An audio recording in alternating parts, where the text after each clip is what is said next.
If you could give me anything in the world, what would it be and why? Ooh, self-love, dude. I would love for you to love yourself the way I learned to love myself. Like, I would love for you to, even when the world is falling apart, have the peace of knowing that there is merit in survival and that you will survive, and that you are exquisite and beautiful and articulate and intelligent and breathtaking. I want you to believe that you're breathtaking and walk that way, exist that way. What are you hesitant to ask me? Keep it G.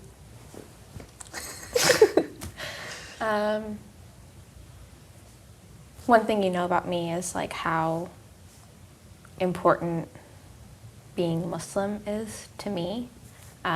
It's like the foundation of every decision I make in life is grounded in like my faith. And I was raised in like Sunday schools, right? And you went to private like Islamic school until you switched to public school. And for you, it was kind of like the Catholic school, like strict nun experience. And so it turned you off a little bit to the faith community, right? Mm-hmm. And that makes me really sad because I feel like you shouldn't have experienced the sort of judgment and the sort of ridicule that you did, like from a really young age, from people within the community. I guess my question is, what is your relationship with your faith now? And like, do you believe in it? And yeah, like, what do you think of God? I'm trying to hope this isn't going to be translated in Farsi, so I don't even know any background music. But it's very rocky. Like, yeah. It's very rocky. Like, how so?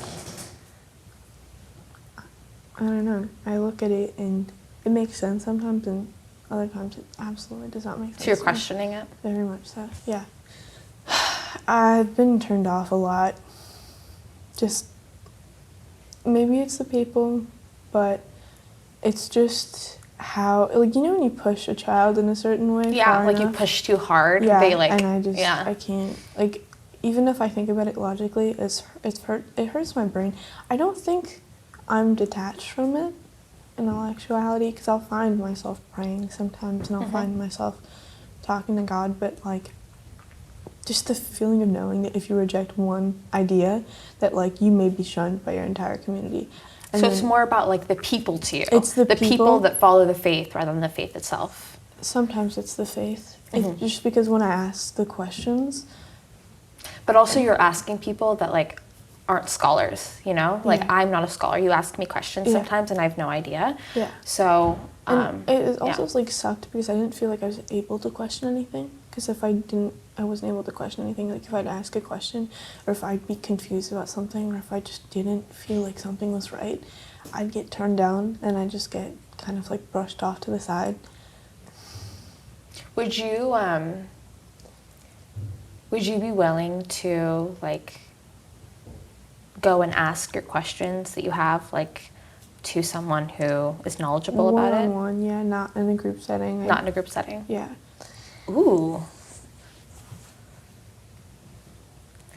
What is the pain in me you wish to heal? Oh, God. Oh, okay. I mentally prepared myself for this one. Really? Okay. Yeah, we had a slight conversation about this one. Yeah. Just being hurt by so many people. And not being able to give yourself in like a friendship or relationship like fully, you know what I mean? Like you're always kind of precarious, teetering off the edge, and then once you go in, you're disappointed sometimes, most of the time. And like it hurts me to see you like that, because you're never really like that. You're always like really gross and out there, and you're not really vulnerable a lot of the time, like slapping people's butts and like, I don't know. Oh, butt slapper. Don't say that. You're a predator's list. But yeah, you get hurt by a lot of people. I just like taekwondo. I asked one of my friends to teach me taekwondo so I could appear threatening. I would not want you to physically hurt anybody on my behalf. Okay. It wouldn't be on your behalf. It'd be on my behalf, on your behalf. Sure. Sure. Okay. Okay. What is one experience you wish we never had? Collectively. You add that collectively at the end. No, I mean, yeah, we. I wouldn't take away the fact that you had a live-in nanny, right? Because she is an angel on earth. But I would take away how sheltered you were. Yeah. I wish I had friends in the neighborhood. Like, that's one thing that you could just tell. I won't say I don't fit in, I'm so obnoxious, but I don't settle as nicely as other people because, you know, they have family friends in the neighborhood and they have barbecues with those people, but I mostly just like stayed in my room. I think you're a unique individual and we're different because of our unique upbringings. Yeah. And yeah, I think you're better off and I'm better off and you're worse off and I'm worse off because of the way. We were both bullied, but I took it in a different way than you did. Yeah. Like, you toughened up and then I became more sensitive because I think people cater to Well, me. they say like traumatic things either make or break you, right? Yeah. And you don't really know. You can't like say, oh, if this happened to me, this is what's this. Like, you can say that, but you don't really know what you're gonna do. Yeah. But yeah, so like I think in a way, like being bullied, like from 6th grade up until sophomore year of high school by different individuals intensely, it was like the best thing that ever happened to me. I grew a backbone and I became very outspoken and very sure of myself. And instead of, there was a period where it did break me, right? And it was like a day and it was like the worst day. And I came home and I was crying and I was so defeated and I really felt like nothing. I felt worthless. I would look in the mirror and I was like, well, I could just end it all right now. And like, it wasn't even, thinking like that wasn't even because I felt worthless. It was because like I wanted to make those people feel really bad about what they did to me. So it was like a revenge suicide. You know what I mean? Like the idea of revenge suicide is like, if I end it all right now, then they'll have to live the rest of their lives knowing that like they have to carry that burden. That's the issue is Mom would carry that burden. I know. Obviously I'm like a stupid little middle schooler, but something else instead happened out of that. You know, like Mom had found out that I was being bullied and she was like, no, we're gonna go to school like tomorrow and we're gonna go to your principal and we're gonna get justice. It was like, maybe it was that lesson. Maybe you never got that lesson, you know? Like I got that lesson. I got that dramatic moment of justice that was like, all right, from now on, no one ever is gonna walk over me again. And I'm never gonna let anyone else walk over anybody else. I want you to love yourself. I want you to like really feel powerful and beautiful and intelligent and like. It'll take some time. I'll feel good about myself. Do you feel beautiful? Not very often, if I'm being completely honest, but I think that's just a common thing amongst people of my age. But like, do you ever feel beautiful? More so when I was younger. Not younger as in like a year ago or 2 years ago, but this year has been pretty hard. And I'm like only a sophomore, so I don't have any idea what junior year is going to be like. But well, you're not a snack, you're a whole meal. Okay? Did I just embarrass you? yeah. I'm sorry. Okay, let's move on. Last question. Okay. Save the best for last. Why do you love me? And it was both. Both. Okay, why do I love you? I love you because it takes a lot of strength to care as much as you do about everyone. I love you because you're really in touch with your vulnerability, which I am not.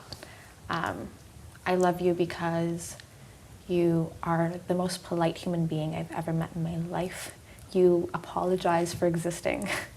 You apologize for like being 2 feet away from somebody. You are very poised and you make me so proud to be your sister. But you're also just really soft you have this softness that I don't have, and it's probably my favorite thing about you, and I hope you never lose that softness. The world is so hard and cruel, and I don't know, there's so many bad things that happen to good people, and my biggest wish for you is to learn to love yourself and to never lose that softness. Yeah. And I live by that. Sorry. Okay.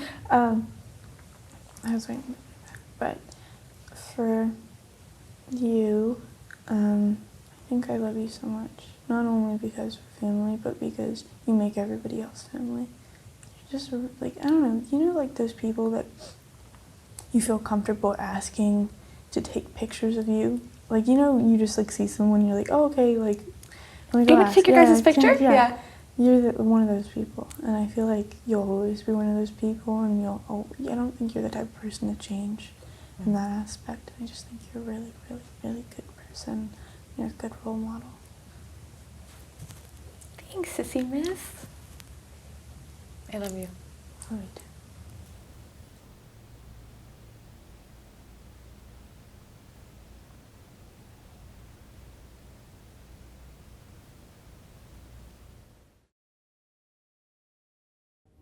Hey guys, thanks for watching. If you loved it and you want to see more, there's two things you can do. You can either subscribe to our YouTube channel and stay up to date with all of our newest videos, or you can support us on Patreon at theskindeep.com/Patreon. Anything helps and we really appreciate it. So thanks for being with us.